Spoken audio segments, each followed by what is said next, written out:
معايا هنا طبق عاشورة كريمي والطعم خطير وحلو خالص، وهندخل الفيديو ونشوف عملنا الطبق ده ازاي.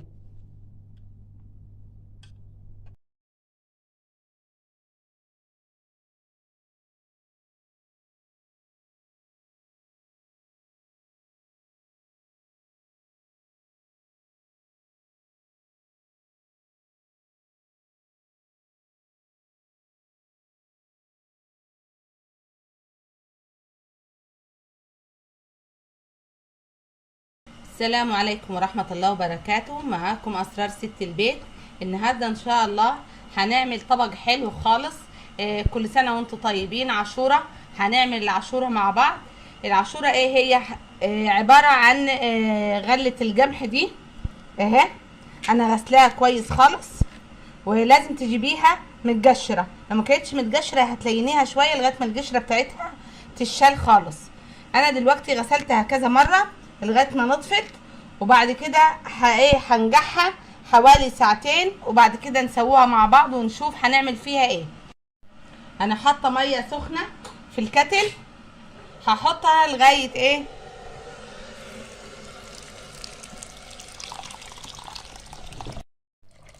اهي الميه سخنه سخنه مش بتغلي، سخنه بس، وهسيبها حوالي ساعتين وبعد كده نسويها مع بعض.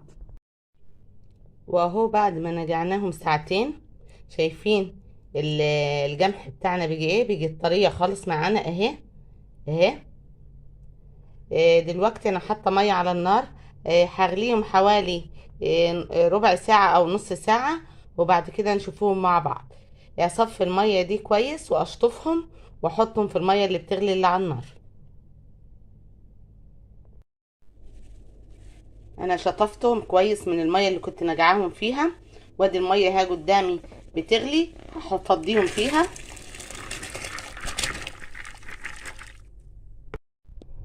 وهسيبهم بقى يغلوا حوالي ربع ساعة أو تلت ساعة، نص ساعة يعني، لغاية ما ألاقي البليلة طريت خالص معايا، ونشوف بعد كده هنعمل فيهم ايه. وادي اهي وصلت للمرحلة دي اهي زي ما احنا شايفينها، واي ريمة او اي حاجة زي كده تشيليها على طول اهي. المرحلة دي هتلقيها طرية معاك ومستوية خالص.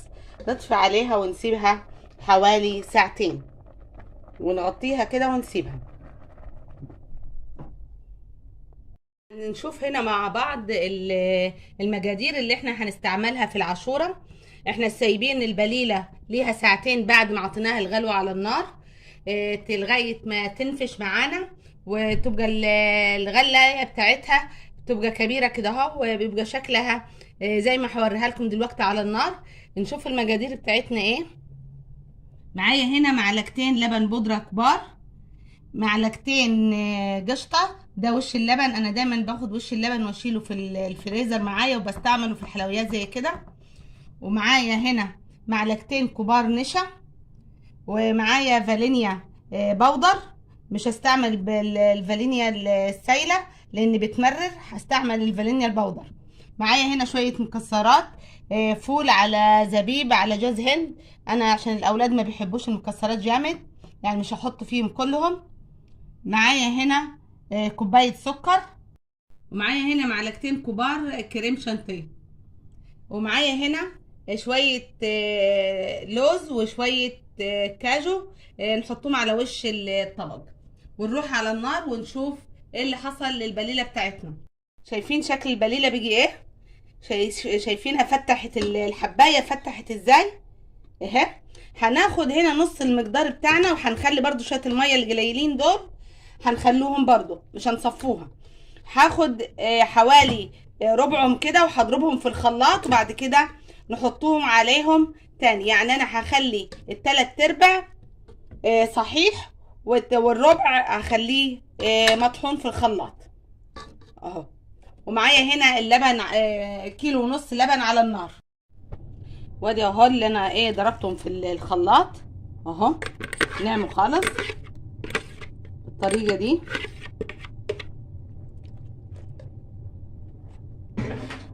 وبعد كده هفضي اللبن، واللبن سخن طبعا.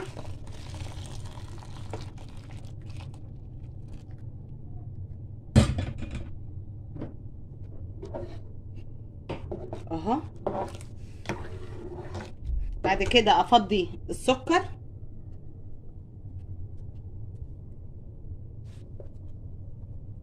اهي على حسب التحليه بتاعتك انتي. انا حاسه ان دول كتار، هزود لهم سكر تاني اهو، واقلب كويس. النار شغاله طبعا.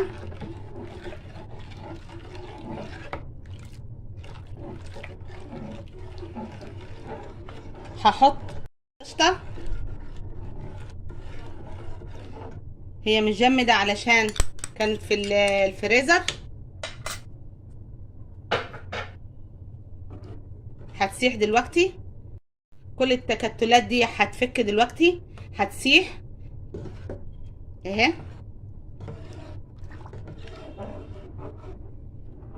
بعد كده احط الكريم شانتيه،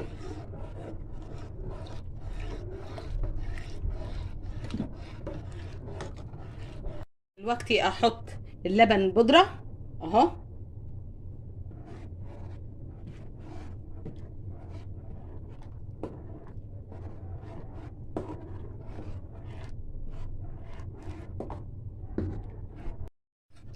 وادي اهو، قلبت كل المقادير اللي انا حطيتها اهي.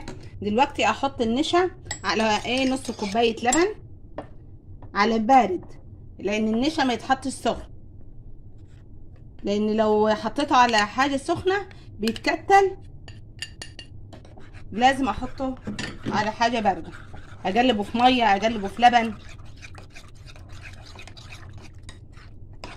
واحط معاه نص معلقه فانيليا اهي، ما تكتريش برضو منها.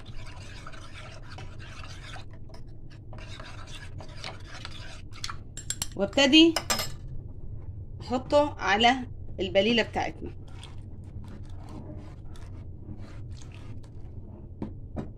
وعايز يتقلب كويس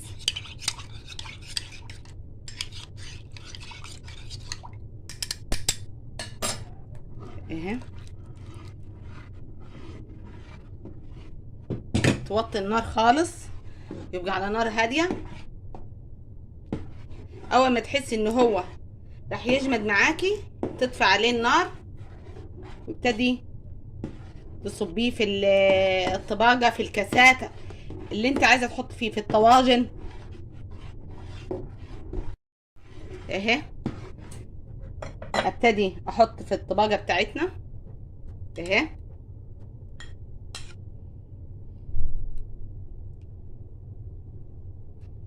واي حاجه طالعه من بره بالمنديل بتاع المطبخ وتسويه.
وادي اهو عبيتهم في الطباجه.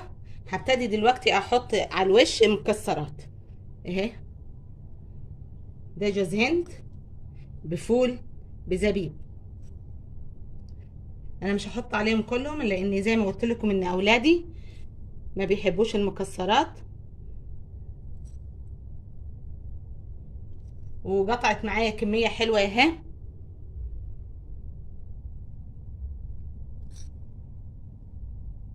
ده نص كيلو، عليه 1.5 كيلو لبن،